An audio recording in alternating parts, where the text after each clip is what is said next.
Live from the Motor City, all the way to the Volunteer State. It's time for the Reckless Speculation Podcast, where we recklessly speculate the latest news in the world of sports. From college football to NASCAR, we've got you covered. And don't forget to stick around for the world-famous Bet Your Nuts, where we will give you your best bets to make the most money. Now sit back, grab your favorite drink of choice, and join Robbie Davis, Raj Mehta, Brandon Chain, and Tom Sloan. It's showtime.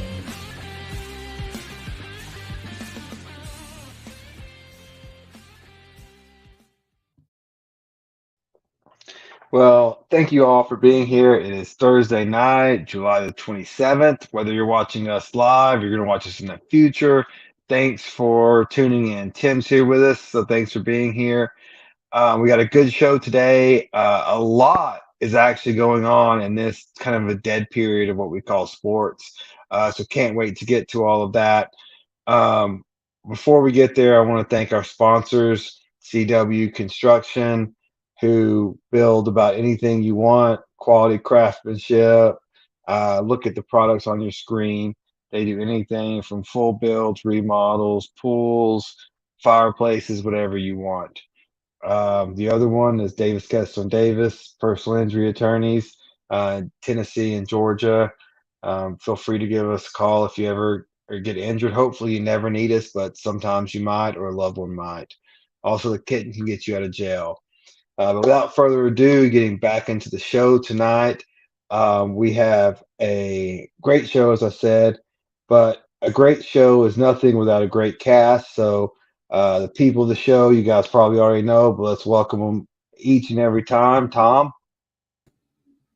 Good evening. Good evening. Rough night for me today. Went out prior to the show for dinner, and I had a nice cocktail, and it might have put me over a little bit. So ready to get this thing underway. Get ready for some reckless speculation. Brandon? Oh, absolutely. Glad I made it on time, boys. It was cutting it close tonight. Oh, you know what? Daddy duties with cheerleading camp and the finale show. So it was, I was a little worried about making it on time. If we had an edit function, and if we had that, I'd go back and I'd introduce Raj first because he's finally on time and I'm still introducing him last. It's the creature of habit to introduce him last because he's never on time. I wish I would have done that in reverse. Raj, welcome. Yeah. Welcome on time. You should have put something in the chat being like, hey, I'm here on time tonight. Oh, sorry. Wait, it's fucking Wednesday, right? No, it's Thursday. It's Thursday. He's been sitting there since Wednesday. He's been there since Wednesday waiting for the show to start. I thought I was 24 hours late. I'm actually on time. I guess that's what it takes, dude. We saw you in the notes. We saw you in the notes, so we knew you were here. Raj, you just thought you were late from last week. Being like, are they ever going to start this show? Yeah, seriously, dude. What's wrong with this guy? You can tell the world, too. We have a pre-show meeting on Monday, and I don't really keep up with the text. And I'm like, why am I? This is the first time Ross made the show on time. I made it on time. I'm the only one in the room. I'm like, why am I the only motherfucker here? And of course, then I looked and read the text thread, and we weren't meeting Monday. So it's amazing how that works. I'm surprised to see you guys here. Thought it would be just me. Well, guys, good to see you guys again. Good to be with you guys. And unfortunately, we have to take this laughing intro into something very serious. As the whole world knows, at least the sports world knows, Bronny James, LeBron's oldest son, suffered a cardiac arrest. I don't personally want to get into medical things that I don't know anything about. I'm going to just talk about generalities because there's so much we don't know. We do know that he's out of the ICU. He appears to be stable, whatever that means. LeBron and his wife have issued a statement. They thank everyone for their thoughts and good wishes at this time. Raj, you have more contacts in LA than we do. Obviously, he's a freshman at USC. what were your thoughts when you heard this news? I mean, obviously we were all shocked, but what were your thoughts? I mean, I just couldn't believe not again, as you kind of alluded towards last year on July 1st, 5-star freshman Vince Uwachukwu had suffered from cardiac arrest at USC. For those that don't know, just think in terms of arrest, like arrest, that's basically it. Your heart halts, it stops, it's done. It could be for a moment, it could be a second, but it is absolutely life-threatening. 8 or 9 out of 10 people that are not in a hospital or near medical attention die. USC leaves for Greece next week, and God forbid it would have been a week later. That's a great point. Mm-hmm. Yes. It's the USC staff had experience, and it's like a fingerprint. No two are alike. But that experience from Vince helped in Bronny. And, he was fortunately out of the ICU within 24 hours, and he's home resting. And we know that he is going to have like literally the best possible medical care on earth, because obviously budget, I mean, it shouldn't be for anybody, with children, but literally in this case, it wouldn't be. So it was just shocking. And for those that think, well, USC is doing something wrong, I mean, by our basketball program's results, we know that, I'm just sorry, it's a bad joke, but no, it's you're essentially, if it didn't happen now, it's going to happen tomorrow. We'll get to that. I want to hold off on the USC training program for a second. I just want to go around and see what people's thoughts were. Brandon, obviously you have Ohio roots, and while you're not the biggest NBA fan, you're a father, and so did this hit you? The news hit you harder as a sports fan or a father?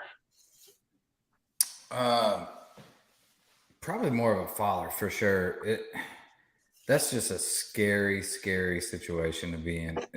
You have a kid that is, a prime athlete and top of his class. He's college athlete, physically fit, everything's great. And then something like this happens. It's completely unexpected, out of left field. That's on the sports side. And then you look at it as a father, it's completely blindsided. Like you always expect to outlive your kids and then never see anything like this happen. Especially at that age. What is he, 19? Mm-hmm. So, I mean, that's just, so sad that happened. Glad he's in recovery and doing well, but I'm very anxious to see what comes out and what the study is on how this happened. Yeah. So Tom, and I want to ask you this question. So to me, and do you agree, or how you were feeling the moment? To me, when I heard this news, I was floored. That is, because this isn't a 5-star athlete who came up and your yearly physicals missed it. This is a 5-star athlete who his dad is the most controlled body person maybe we've ever seen in sports. Mm-hmm. So he had access to all of these sleep chambers, all of these metrics to figure out. Like, I don't know how this was missed. And so to me, that was just shocking. I mean, and preface it, I'm glad the kid's okay. Obviously, we're all glad the kid's okay. And we literally, like, thoughts to the family. It's terrifying. But that, to me, that was what was shocking to me. What did you think? Well, for me, it's you think of, LeBron James. It's someone that's, you would think is invincible, and you would feel like his son, who's been in the news the last 2 years, he's really built up a name for himself, not really riding the coattails of his father. So you don't really look at this as a situation where you would expect that to happen to that name. So I think that's the most shocking aspect of it. It brings this lifelike figure, we'll say, in LeBron James, and it makes him real. It brings him down to earth at a normal level.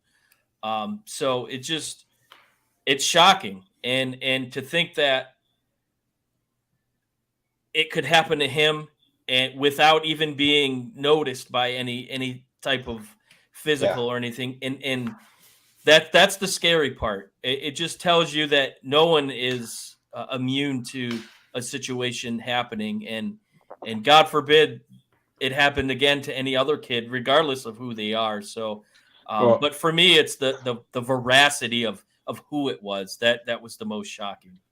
Tom, do you think Bronny plays for USC at all? Remember, for people who don't know, it's 1 year removed from college, you go to the NBA. So it's just this 1 year of college, all he has to play, he's eligible for the draft. Play or not play. Do you think he plays for USC this year? If we wouldn't have experienced what DeMar Hamlin went through and he's coming back to play, I would have said no. But I think since DeMar Hamlin's situation, there is a chance. So I think he does play. I don't know about this year, but I think he does play at some point. Okay, quick follow-up. Would you play, yes or no? Oh, me? No, because if I'm Bronny James, I've already got millions and millions of dollars coming to me. So, but no, I mean, it would take a whole lot. It would take a lot, several opinions for me to want to play again. That's really Brandon, do you think what happens next? Does Bronny play for USC? Depends on the NIL structure, I think. I mean, money's not a thing to them. It's not, but having your own outside of your parents says something. So I think that has a little bit of play with it. Okay, would you play if you were him? Depends on the NIL structure.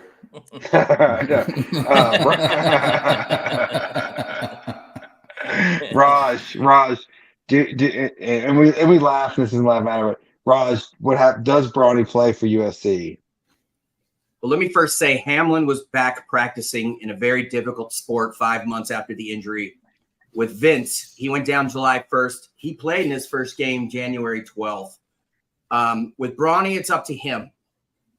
He, again, is going to have the best care there is. If he doesn't play, does he go to the NBA draft and there's that element of mystique and get picked high? Perhaps, but the expectations will be extremely high. And for many of those that have watched Bronny play basketball, he is a skilled basketball player. He is going to be trying to living up to an incomparable individual in his father. He is more of a 4-star than a 5-star. If for those of us, I think most people agree that have watched his game. He's going to have the weight of the world on him. And if it doesn't go right in the NBA, which I don't think it will, the rest of his life, he'll be that guy. The flip side would be, it's very difficult to come out and prove yourself in X amount of months. Now, Vince is coming back for his sophomore year. Does Bronny do that? Or is this kind of a reason why, hey, he can come back for his sophomore year? He missed half. You know what I mean? Like, it was a good one. Like, he's not good enough if he doesn't go straight to the NBA. But overall, he's a competitor. And I think he would want to play. Now, if he didn't want to deal with all the bullshit and having to live up to his dad expectations, if that's a thing, then this is your out. I mean, this is a way to stop playing basketball. A lot of kids, Snoop's son was a hell of a football player. He was a 4-star. He stopped to be a mogul and entertainment entrepreneur. Not the same in terms of comparison, actually, oddly enough, different. But my point is, he can pivot all sorts of directions. And I think he plays at USC or he doesn't play at all. Yeah. Tim just made a great point on something that Brandon said. it's important to have your own money. And Tim, I don't know if y'all saw this comment. Tim just said, LeBron, yes, as a parent, give him an insane amount of money not to play. Make sure he's set for life because he's worried about his health more than basketball. That's a valid point. LeBron, I think he has that no matter what, dude. That's what I'm saying. Like generations of that family are set up for life.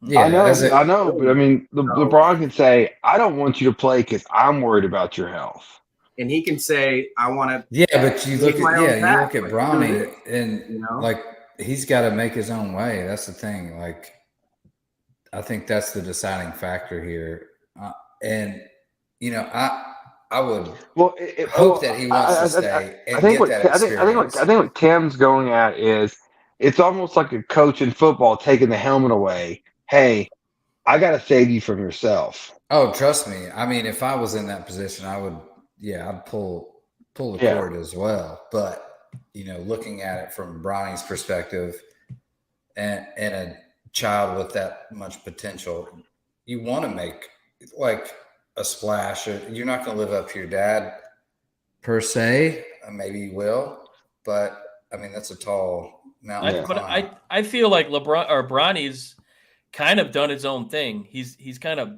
made a name for himself. He's tried to avoid being LeBron James's son. Right.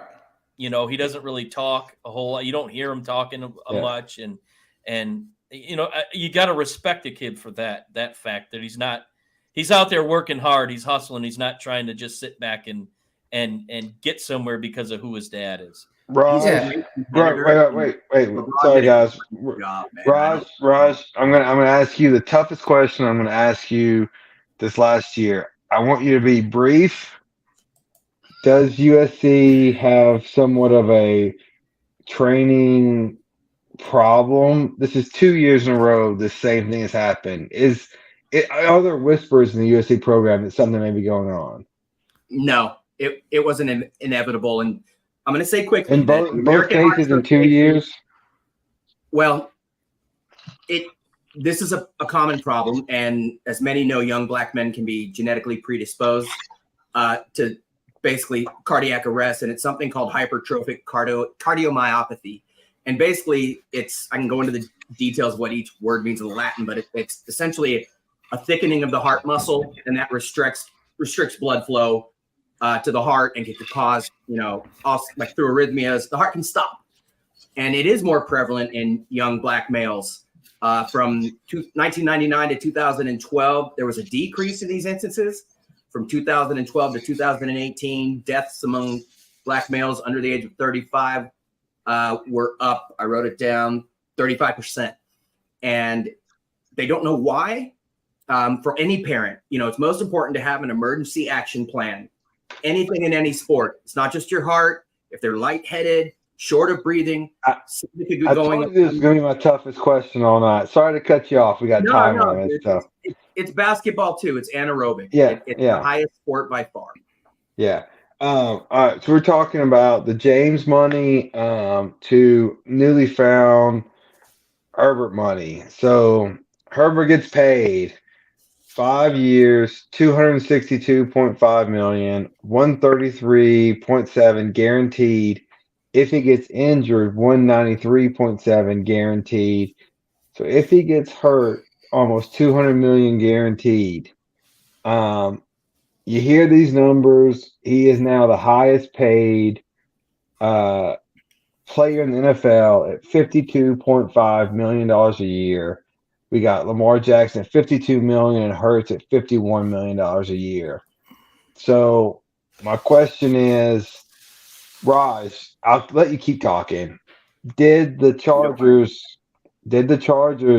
make the right call pulling this trigger with this amount of money? Hell yeah, man. It's one after the other. And real quick, just April 17th, Jalen Hurts signed, average annual value $51 million. 17 days later, Lamar Jackson signed, average annual value $52 million. About 80 days later, Herbert signs, and of course, he's got to have a little bit more because he's the next in line, $52.5 million. it follows suit. It's protocol. There's politics to this, one after the other after another. Timing. This guy's about in the same league, but he's a little bit better. Case in point, Kyler Murray got $46.1 million, which at the time was more than Deshaun Watson's $46 million. So basically, the agents and everybody said, all right, he's better than this guy. Let's give him, X amount, and you got $0.1 million more. All right, Brandon, of those three, Hurts, Herbert, and Jackson, who do you take? Who would you take as your starting franchise? Oh man, that's tough. I'd probably take Hurts. I think it's a coin flip really between him and Lamar. Personally, I like Hurts. What he did in the Super Bowl last year was phenomenal. One of the best quarterback performances we've seen in the Super Bowl. So pretty good. I like Hurts. So you'd have Herbert, the third of those three. I would. Okay. Hurts is 2 years younger than them both, by the way. Yeah. Tom, and then I'm going to circle back to the other two of you. Tom, where do you rank Herbert in your top 10? I think he's probably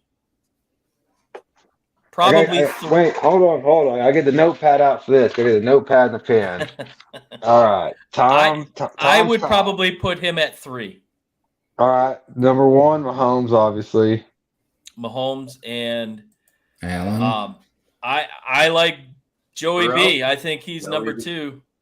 Which is another interesting discussion after. Yeah. Barring a calf injury, but yeah, I think to build a franchise around. All right, yeah, Mahomes, and Burrow. there's not much of a difference between 2 and 3, so not far. Totally not agree. far off. Wait, who was your third? Herbert. Oh, okay. Ahead of Josh Allen. Then 4 was Allen. 4 would be Hurts. 4 would be Hurts. I'd go 5 Josh Allen, and then 5A Lamar. Okay. 1, 2, 3, 4, 5, 6. All right.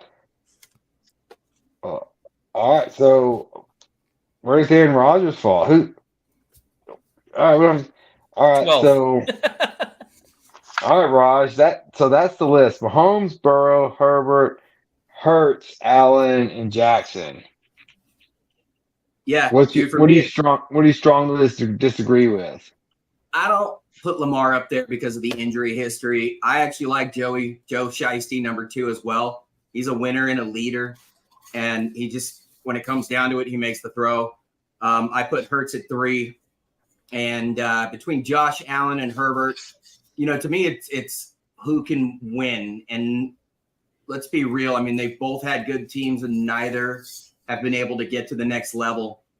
So it's a toss-up. Herbert hasn't even won a playoff game, so I guess I'll go Josh Allen, then Herbert.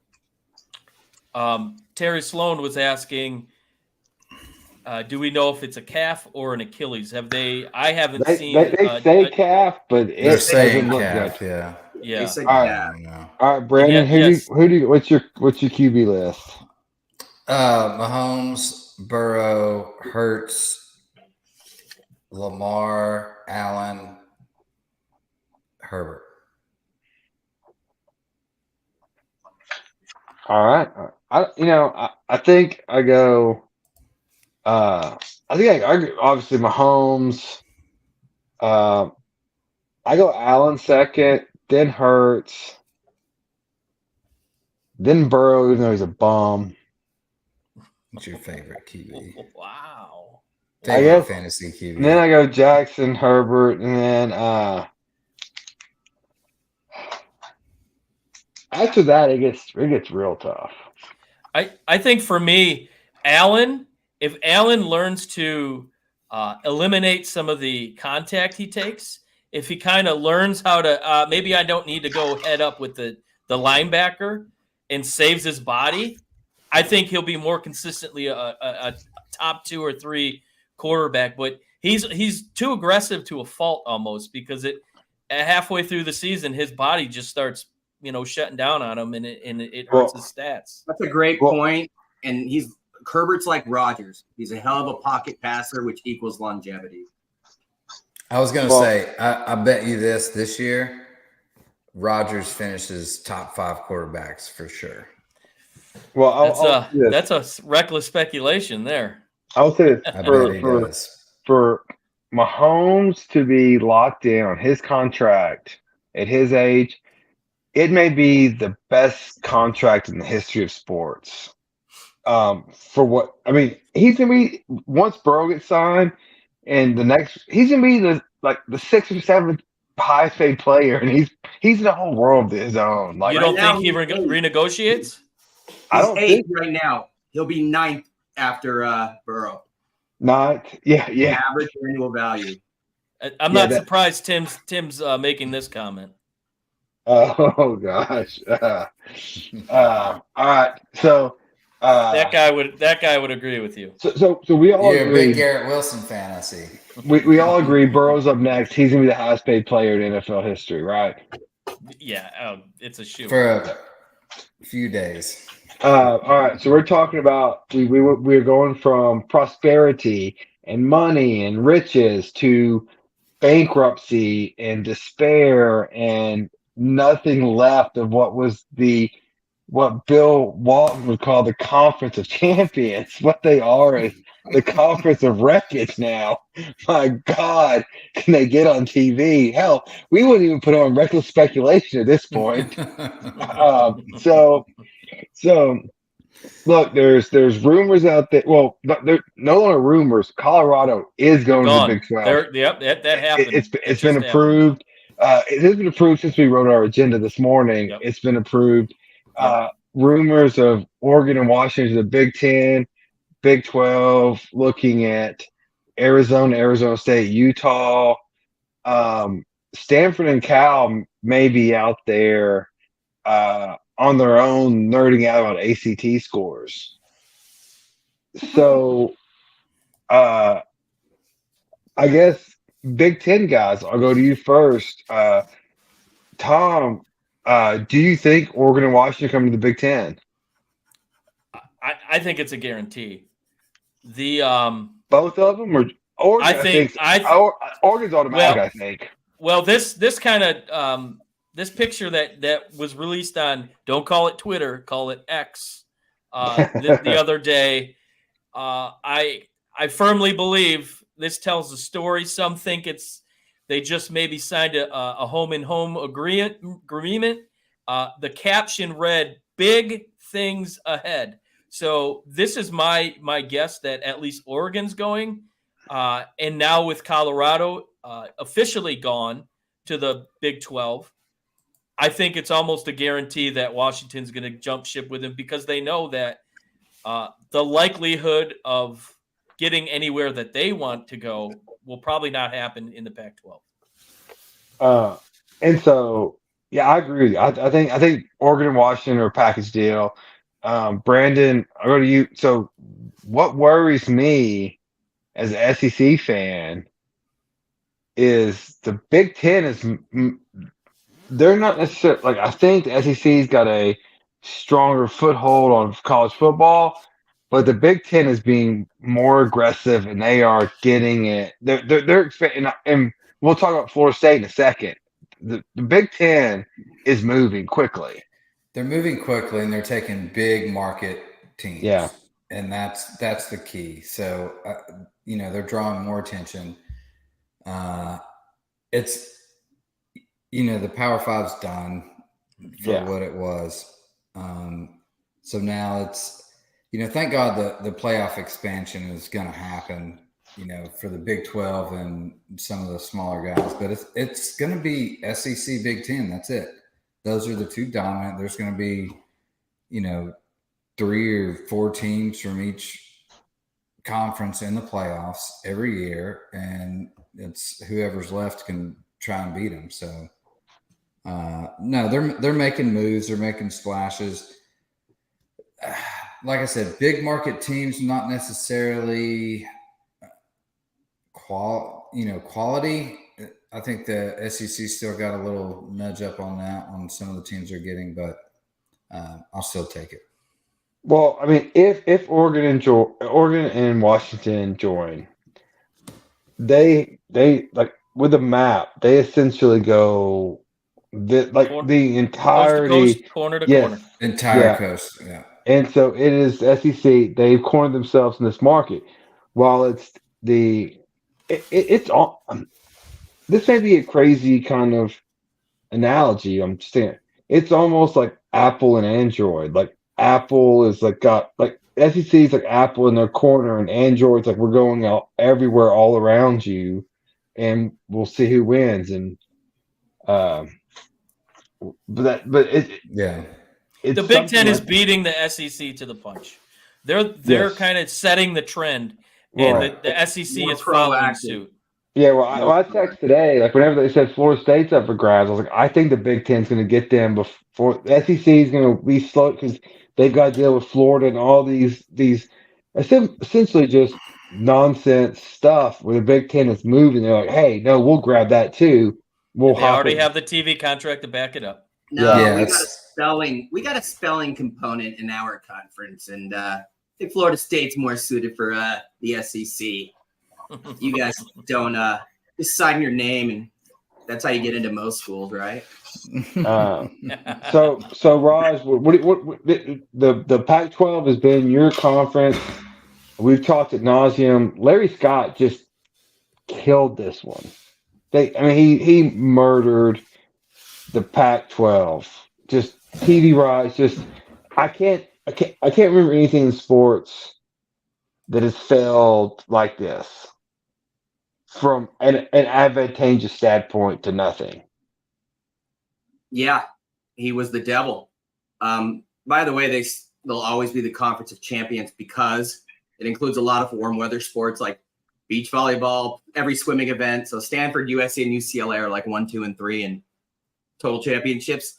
That's what he's referring to. Obviously not football. But anyways, yeah, for those who don't know, Larry Scott was the former, we called him Tennis Larry. He was the biggest idiot ever.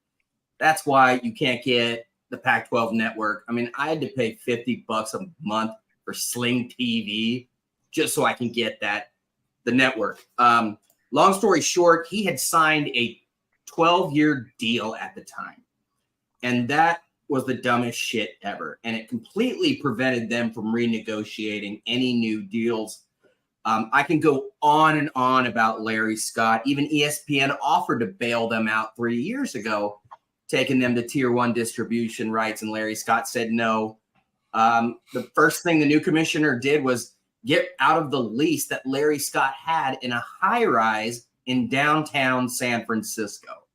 That's like only New York City would be more expensive real estate. Like just a total waste of money. Put it in a fucking trailer in fucking Kansas. Nobody cares.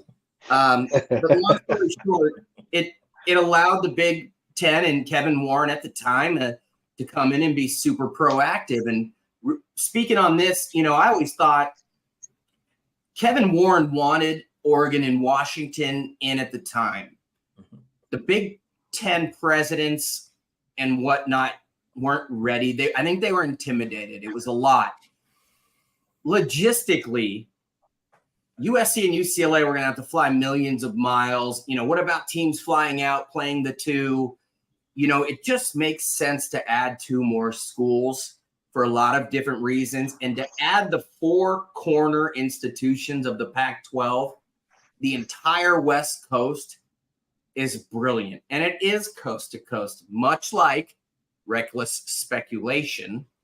And, these are intelligent schools and just there's going to be so much going for them and different markets. And the last thing I will say is that right now the Big Ten schools are projected to take in from the TV deal 7 years, $77 billion, about $62.5 million.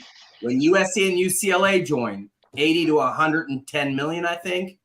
Adding Oregon and Washington, now you're not adding the LA markets, would probably be another $20 million.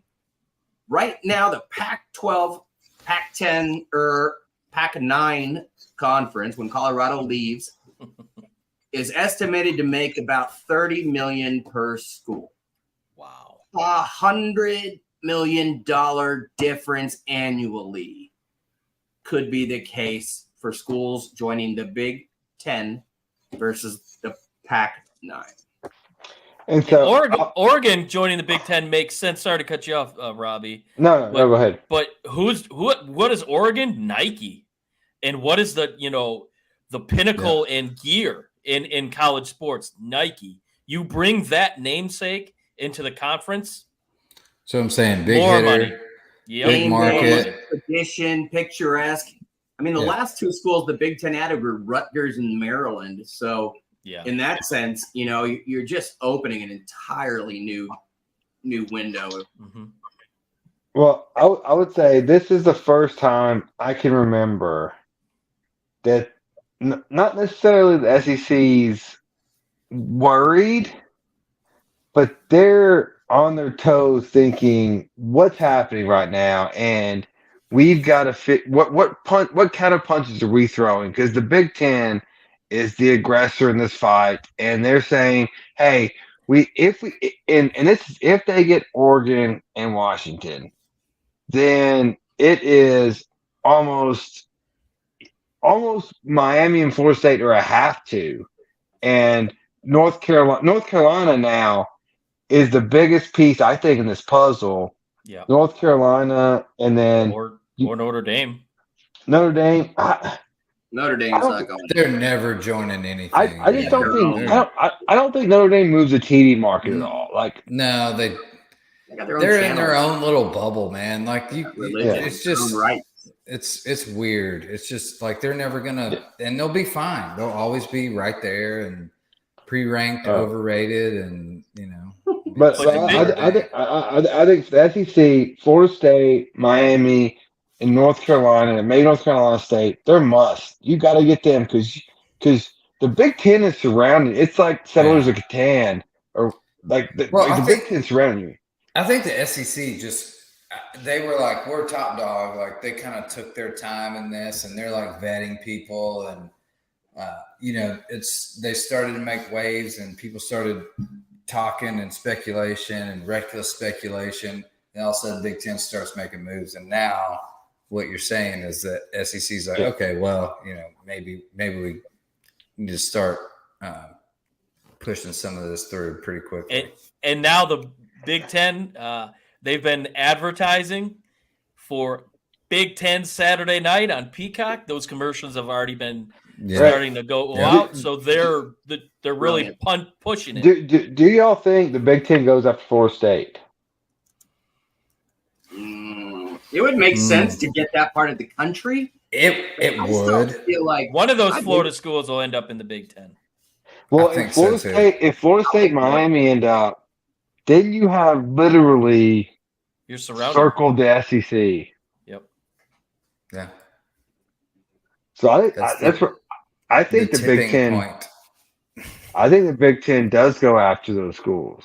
Now, the SEC, like Florida, doesn't want to because they don't want. Like that's the thing with the SEC schools is there's so much power in those presidents. Like, oh, you can't have Clemson because South Carolina's in there. You can't have Florida State because Florida. You can't have Miami. And then now it's like, well, these policies are now this kind of almost like Southern homegrown policies, outdated. eating yourself up because you're losing everything. Just take the top 50 schools that make the most money and fucking split them in half and have two conferences, the Big and the SEC, and that's it. Like, that's essentially what's going to happen. Yeah. And there's going to be the Big 12, and they're going to be happy that there's a 12-team or a 14-team playoff, whatever it's going to. Yeah. All right.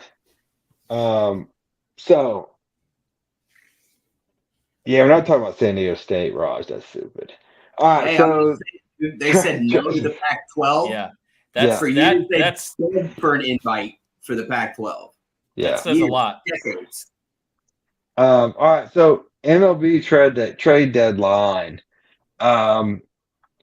Angels say they're holding on to Ohtani. All in. I like it. I don't know what else you're going to do. I like that stance. Anything else you guys are looking at for the trade deadline? I'm going to pass it off to Raj, and then Tom, Brandon. I'm going to sit this one out. I'm going to make a quick drink. I'll be right back. Tom, you want to go? You want to go first? Sure, I'll go.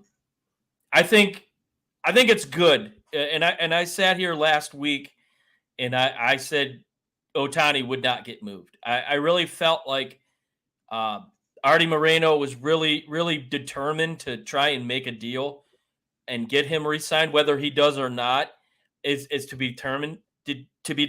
But I think this is an indication that he's telling Shohei, like, hey, I believe in you, believe in me. I believe in this team with Mike Trout coming back and what they just did to my Detroit Tigers.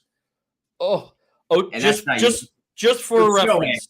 Just Shohei did that to you guys. Shohei did. Shohei pitches game 1. He pitches his first complete game in his career. 1 hit. They win 6-0. Game 2, what does he do? Not 1, but 2 home runs. He's the greatest baseball player to ever live. You can't. I mean, I watched a video this week. People were like talking about, him and Babe Ruth. It is not even close. He's the greatest baseball player I have ever seen in my life. And in terms of ability, it's not even close. Babe not Ruth even close. He pitched for like 3 years or so. Yeah. And he wasn't dominant. He wasn't dominant like Shohei is. But so I think that just made this trade deadline very lackluster. And I'll put some moves that were made. Your Dodgers bringing back Kike, and they go after Ahmed Rosario, give up Syndergaard. So that really doesn't tell you a whole lot how they felt about him. But I think this is what it is. This deadline is really going to be ho-hum, because the big prize has now been taken off the table. And you know what? I really like what the Angels did here. I think when it's all said and done, the Angels are going to be the winner of the trade deadline, just for the fact that they're keeping Ohtani, and they're going to go and make a push. They're only, 3 games out of a wild card. Still a long ways to go. And if they can get Trout back in the playoff push of September, which that's what they're looking at, they got Lucas Giolito last night, so I can see some more moves being made. But Raj, what is your feelings towards the trade deadline this year? It's crazy that pretty shitty teams can get on like a 5-game winning streak and suddenly like they're buyers. And that's what happened with the Angels. Now, Angels fans hate Artie Moreno. His pride is their undoing. He wouldn't trade them to the Dodgers. The Dodgers should give them a farm system. Their farm system sucks. He wouldn't do it.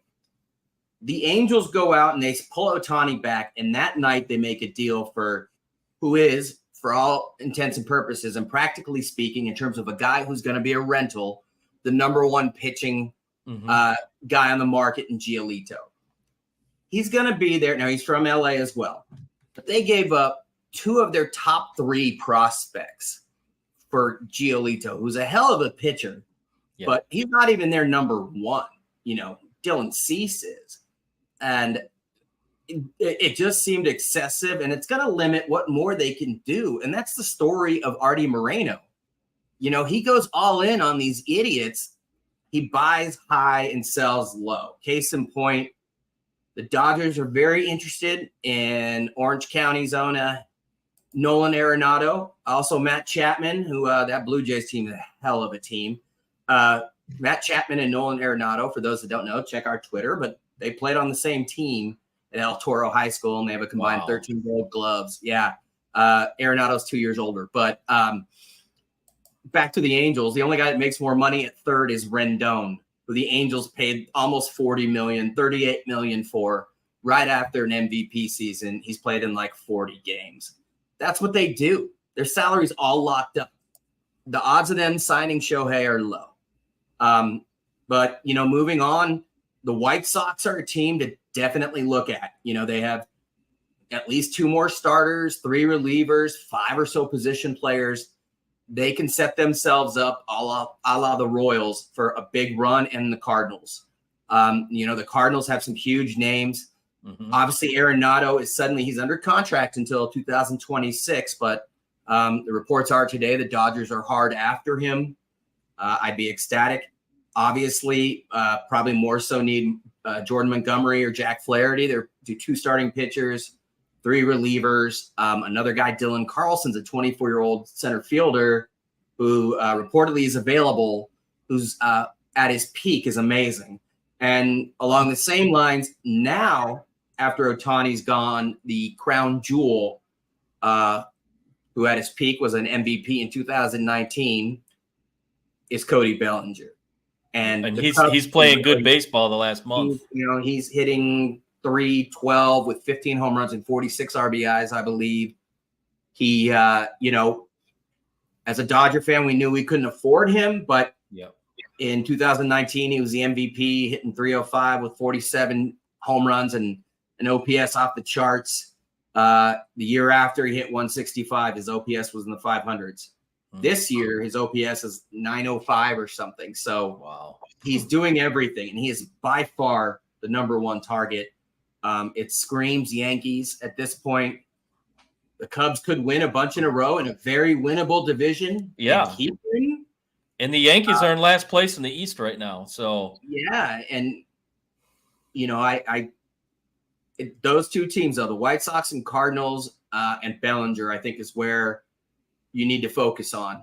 What do you think about my All-Star representative, Michael Lorenzen? He's also a SoCal kid. He's looked really good since the All-Star break. As the representative, I think he's 2-0 since the break. His name I've heard quite a bit. I've heard Erod, although he's really looked up and down the last couple starts. But I look at 2 or 3 Tigers that probably won't be. Kerry Carpenter, I've heard his name. A lot of teams looking after him. Big left-handed hitter, play right field. So I think this team in Detroit will be a little bit different. But Terry Sloan chiming in, with he's already all in on the Thor. I think that's an indication that they're going all in for the division in a very winnable Central Division. So, dude, I was ecstatic to get rid of Syndergaard. He's done. He has got nothing left in movement. He got hurt, his blister. His signature pitches aren't anything. We needed help at shortstop. We got a guy that in Rosario who's not as good of a fielder as the starter Miguel Rojas, but he can hit. A guy with exceptional speed. He's played outfield. He's been DH, which to us, just quickly, means that Will Smith doesn't have to DH to spell JD Martinez. So Austin Barnes, who's the devil, doesn't have to play. We're going after versatility, which is what we do. Cleveland, they'll just a long history of selling guys high, but at the same token, you have to wonder how many times they've been in this position, even a better position, and sold. So it would be odd for me to go for it. I don't see them as going for it in Syndergaard. They're dumping his salary. He's on a 1-year, $13 million deal. He's off the books. They're not going for it at all. All right. So let's move on to one of the most fascinating stories of the week, which is the clown show car of the NCAA keeps marching on with this ridiculous authority they think they have. So for those who don't know, in a nutshell, Tom lives this. I think I'm going to say it right. If I misspeak, Tom will correct me. 2019, maybe it was the COVID-19 protocol. So in 2020, there was a recruiting shutdown, and Jim Harbaugh took some recruits or players out, paid for 2 burgers, and then the NCAA came in and said that's impermissible. He lied to them. They asked him again. They lied to him again, blah, blah, blah. Is that semi-accurate, Tom? Yeah, cheeseburgers. All this over 2 cheeseburgers. Yeah, so now the NCAA is prepared to levy a 4-game suspension for lying over cheeseburgers. So my question to you, Tom, as a Michigan person, what is stupider, the NCAA or lying to the NCAA? How about using the word stupider? It's not a word. Dumbass. I mean, you can say dumber if you want to, but More stupid, you dingus.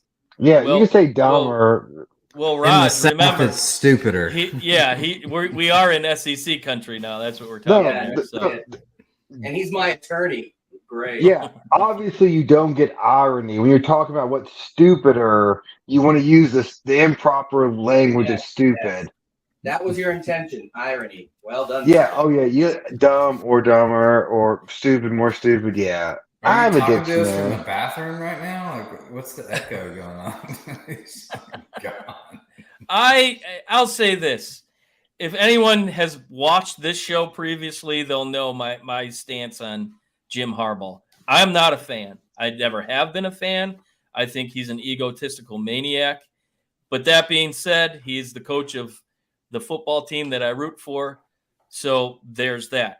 I think this is definitely a black mark on the NCAA, especially looking at how the punishment they handed Tennessee a couple of weeks ago, just vacating wins from a season that was lousy to begin with from a lousy coach.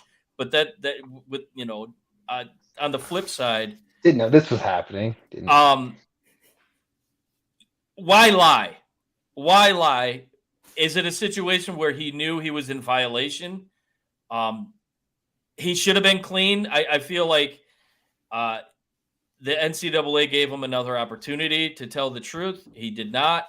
So I think this is a situation where they both look bad here. The NCAA looks bad because they're being petty as F. And Harbaugh looks bad in the sense that, dude, you just bought a couple cheeseburgers. And I know Tim says it's more than just cheeseburgers, but he's a Buckeye fan, so he's going down that rabbit hole of Buckeye Twitter. Easy on my boy Tim. Easy on my boy Tim. If anybody was paying attention to Buckeye Twitter, they were saying that what Harbaugh did was worse than what Tressel did, which is a joke. But anyways, I think they're both to blame. I mean, he's not innocent in this at all for lying, but if it was just cheeseburgers, he says, yeah, I bought a couple kids or a couple of youngsters cheeseburgers. What's the big deal? Well, Tom, I want let me know this. This is what I'm curious about. Is this more Michigan accepting this punishment than Harbaugh? Because, hey, you can love Michigan, you can hate Michigan. It is still one of the top public universities in the country. Yeah. So is this more of a student conduct, professor conduct kind of thing, or is this just Harbaugh on his own? Is this NCAA saying this is what you're going to do? What's the word on campus? I think this is the university getting ahead of it, kind of taking responsibility or accountability before it gets really blown out of proportion. And as you see, they're negotiating the first 4 games of the season, which you could bring myself or my good buddy Rich Jasper out of the stands of the big house and put us on the sidelines, and they'd win those games. So it's stupid. All right, before we go to Brandon, let's show the video. The number of times I've asked you questions about Jim Harbaugh, I can't even count them anymore. What do you think of this one? Let's start with the NCAA. It's beyond a clown show, Greeny. It is a clown show, and the fact that they would sanction him for this is really beyond the pale. I mean, essentially, he's accused of buying somebody a hamburger and then not telling the truth about it. I mean, Greeny, don't eject me out of my seat here, but I'm starting to respect Jim Harbaugh for standing firm and refusing to go down the NCAA's path. This could have been over with a long time ago, but Harbaugh would not admit he lied. And because the NCAA is so backwards and so antediluvian, they ended up with this agreement. In the end, the NCAA has no jurisdiction over anyone or anybody, and they can't push things too far because the schools will take them to court, and the NCAA maybe will lose. But in the end, I think Jim Harbaugh looks really good here, and this might be my final broadcast ever on this earth. Brandon, you're obviously no Jim Harbaugh fan. like, why is this even a thing? And you went through the Jim Tressel era. I went through the Bruce Pearl era, which I'll talk to after this thing about the NCAA and their injustice. But what do you think about how this compares? Obviously, the NCAA has way less power than they had with Jim Tressel, way less power than they had with that Bruce Pearl. But where does this kind of stand overall in your mind? This is so stupid. This is like the tug at the last strings here for the NCAA. And I think, they're gonna comply and pacify the NCAA. It's just ridiculous. Cheeseburger. I mean, come on. We've got NIL going on right now, and you can't buy kids cheeseburgers. Yeah. Like, this is so stupid. Like, I don't even know why it's a discussion. We're giving this more momentum by talking about it because it's so stupid. I don't get the NCAA right now. I don't even know why they're still here.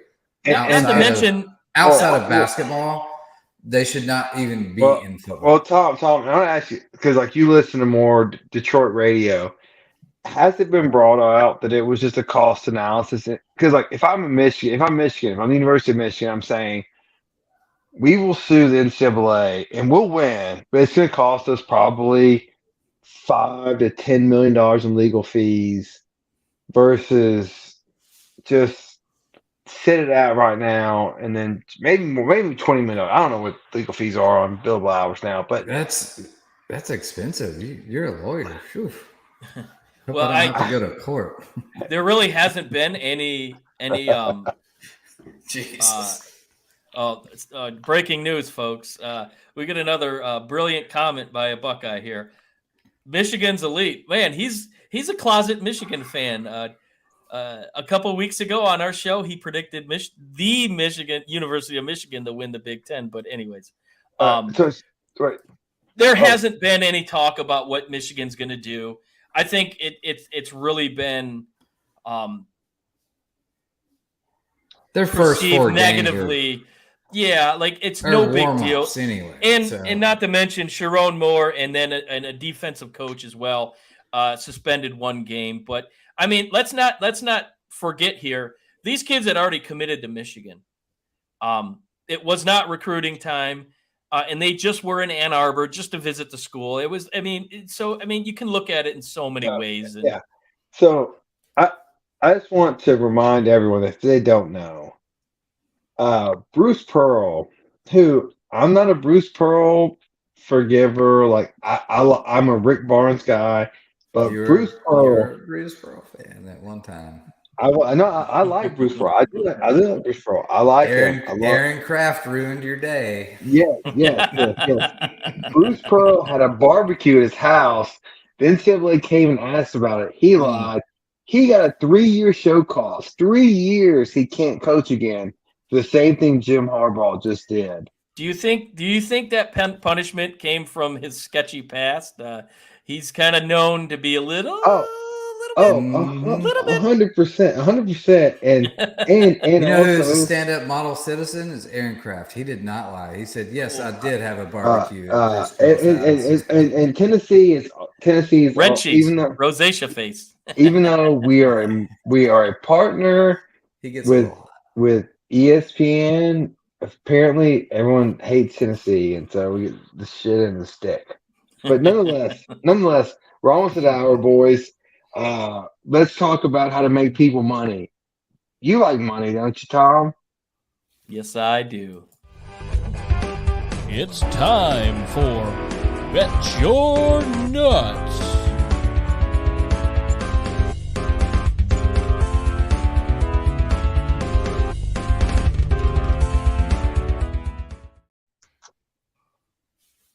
Writing this stuff down so I can remember it. All right. Bet your nuts, kids. We give you the picks to let you get rich. I've been on a cold streak, so I'm going to go first because I think I'm going to break this going last streak. Kyle Larson. Yeah, so it's got to be a NASCAR reference. Yeah. Blaney or Larson? It's Blaney or Larson. No. So I got Christopher Bell, number Titans to win 20. the AFC South. Number 20. I feel like he's ready. 7-1. Christopher Bell, number 20. He's good at this track. At this point, I don't even know. Just pick a number and just roll the wheel around. We're playing roulette, kids. Brandon, what do you got? Put it all on 20. I'm going to go back to the 3M Open here. I'm sticking with golf because I don't know much else going on right now. Because that's what everyone's watching. Yeah, no one's watching the 3M Open, but that's okay. If you want to make some money, though, Tony Finau is going to finish in the top 5. He's plus 200 right now. And I think he's like 7th or 8th or something right now. I like Tony Finau to finish in the top 5. Justin Thomas, man, I really want to bet on this kid. He's struggling right now. So I almost wanted to bet on him to miss the cut, but he's at -2, so he'll probably make it. He's not doing any big waves this week. All right, Raj, welcome back. What do you want to bet on? Be on time? Oh, we could bet on that next week. Yeah. Hey, that's the biggest free money of all time. Yeah, no shit, dude. I am gonna take. This is a pretty close line right now. Is Texas at? And I'm gonna jinx myself because I've been on fire with baseball lately. Only on Fridays, but one reason why is each time I've talked about the Cubs' Justin Steele, and he's pitched the last like 2 or 3 Fridays.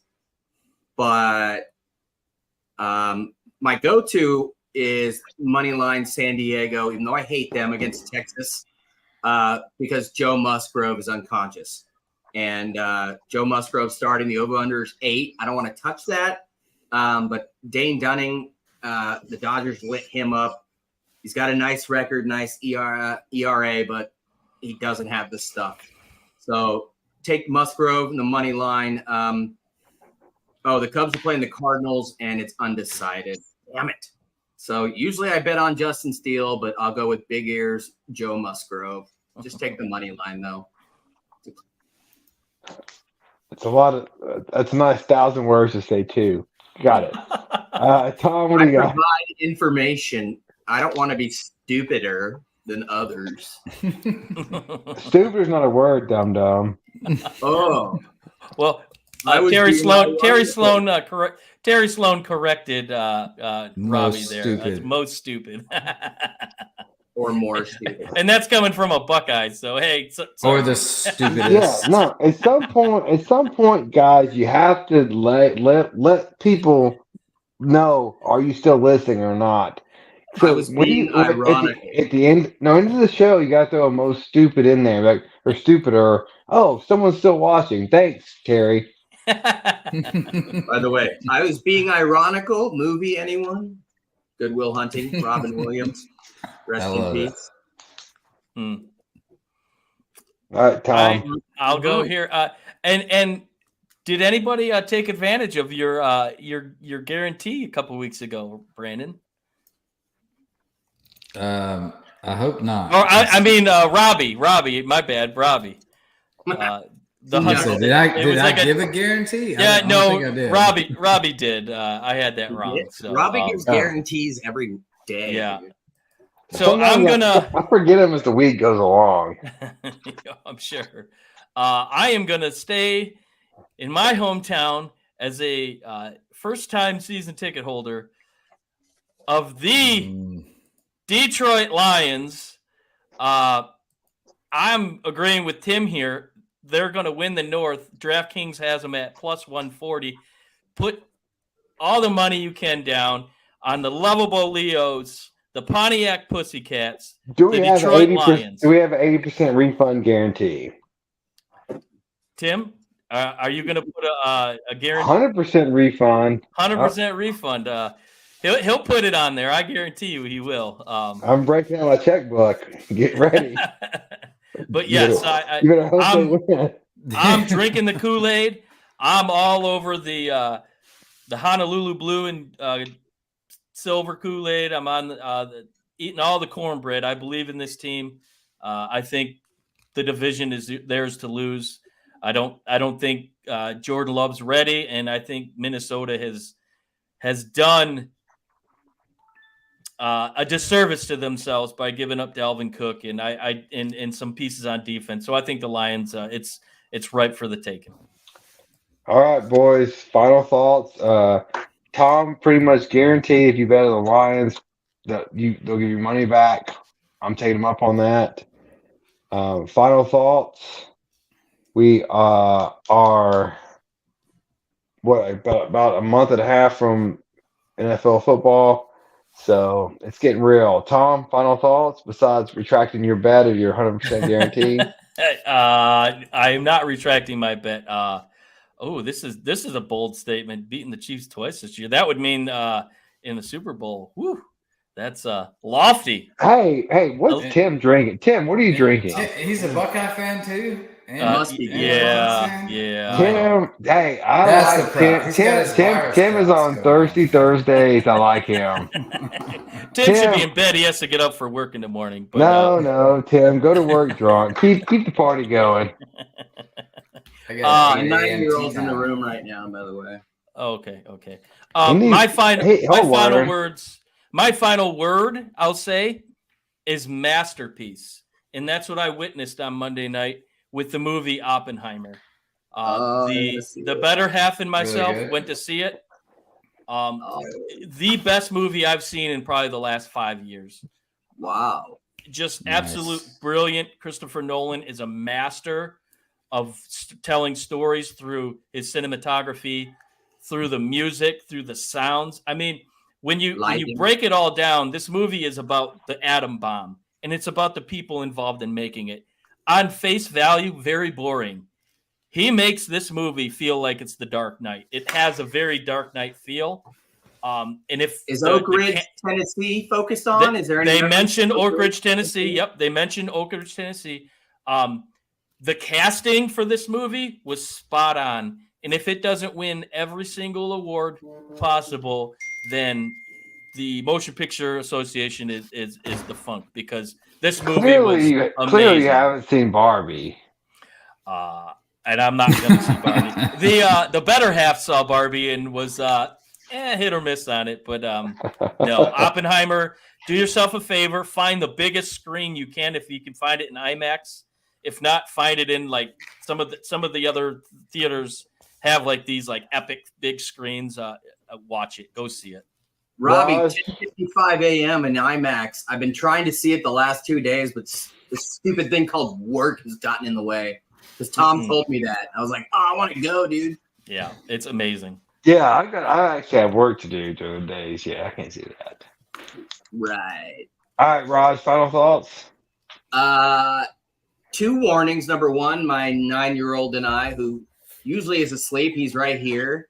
We were looking for the Dodger game just now for like 30 minutes. And they're not playing tonight. So we were in Apple and streaming and cursing platforms and the Pac-12 network. And just, number one, make sure you know that your teams are playing. Number two is a bit more serious. When it comes to Bronny and other kids, have a plan of action, an emergency action plan, whatever that may be.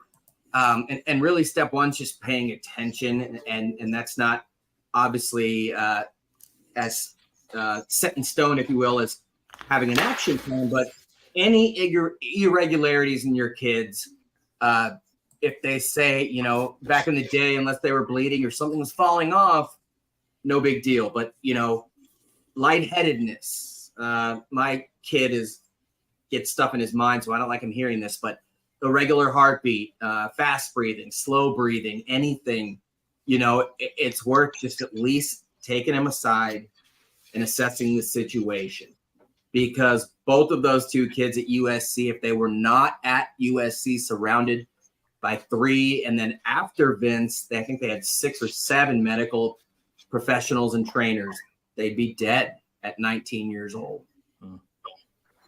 Yeah. Well said. Brandon? Little stir up in the NFL with Joe Burrow getting carted off today.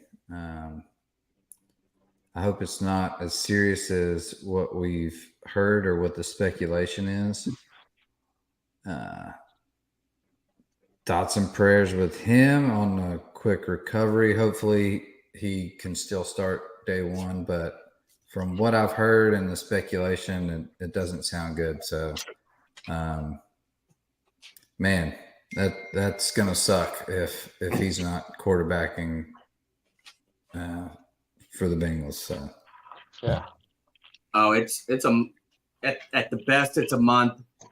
That looked worse. It didn't look moderate. It looked severe, and I would fully expect, Yeah, it doesn't look good, man. It just sucks for football and him, and he's about to get this big contract, and sucks, and it sucks for people terrible. that are coming up the draft more than 2 weeks before the start of the regular season. Well, so here are my final words. We'll end the show on this. Ladies and gentlemen, it's the end of July, or end of a July show. Each of you have been great, and we have made this summer entertaining, and I can't express to you how good the next 4 months are going to be. Football season, it is going to be fantastic. Stick with us, follow us. I promise it's going to be great entertainment, and there's bickering, there's gambling, there is fantasy football implications. There's everything that is coming for you. So if you stuck with us through this summer, the summer is tough for every show. I think we made entertainment, but I promise you it's to the moon after this. We have about a month left, and it's going to be great. Dude, I'd argue the summer was our highlight because we're four that are fairly smart individuals, and we have different opinions from different parts of the country. And there was a lot going on this year, man. A lot of stuff this summer. Yeah, we've had worse summers for sure. Yeah, dude, we had a lot to talk about everybody for sure. talks about football, but we bring a different stance, dude, and I'm proud of that. Yep. All right, well, we're signing off. Thank you for watching. Subscribe, like. If you want to send us messages, Tom does all that. And then after that, we will be back next Thursday. And then we have football coming around the corner, NFL preview, college football preview. And, of course, we're going to get you rich. Thank you. Signing off, everyone. We got football next week, too, with the Hall of Fame game. So watch out. Whoa. Is that on Thursday? That's next week, yes. Okay, we'll edit the show. Maybe Wednesday night next week, or watching the game live. Who knows? We are not changing the show for the freaking Hall of Fame. Oh no, you bite your tongue. I'll go solo watching the Hall of Fame game. I love it. I have to check my travel schedule. Put that shit.